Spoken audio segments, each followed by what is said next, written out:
Hi, this is Chris Carey, and thanks for joining us as we explore the Hanging Fork Prayer Chapel, also known as the Hanging Fork House of Prayer. It's so named for the little Hanging Fork Creek that runs right next to this property. And later on in this video, we'll be going down to the creek, down the steps, to a spot where at one point I assumed that they performed baptisms. This chapel was built in the mid-'80s by the late George McCowan, who did most of the labor himself, so I hear.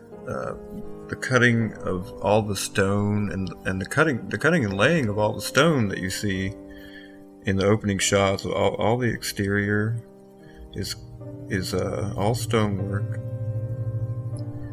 Even inside, there's this stone fireplace. There are actually two of these.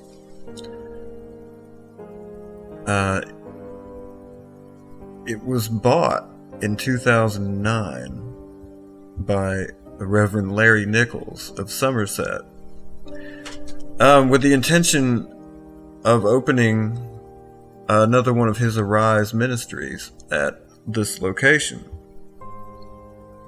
Now, they intended to do some renovations, and I believe they had one summer they had a 3-day youth camp here. But that's been 6 or 7 years ago.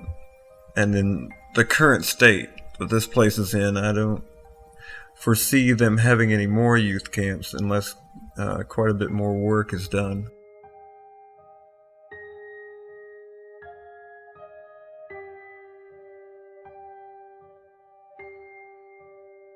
We found this location to be just very, very pretty, and we very much appreciated the rustic nature of the architecture.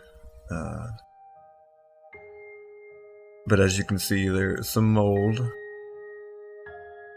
And I'm not sure if copper thieves have been in here stealing wires, because a lot of the walls are ripped apart.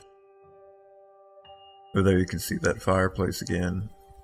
And it's just amazing to imagine basically one man laying all these stones that he cut himself. I guess with a chisel and a hammer, I assume. Limestone that he cut from the creek bed, from the little creek that we'll see later. Now we're coming into the main chapel room, which is said to hold 13 pews. And there's an organ and an old upright piano in here.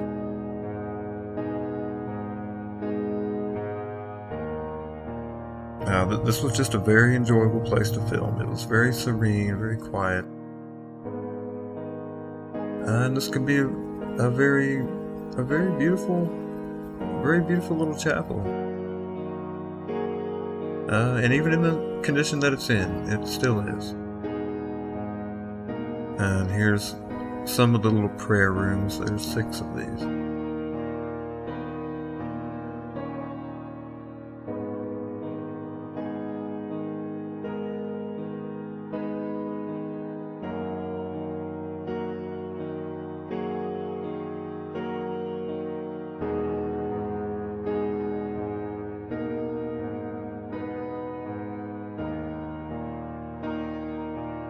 And of course, that's a sign advertising the youth camp that they held here about 6 years ago.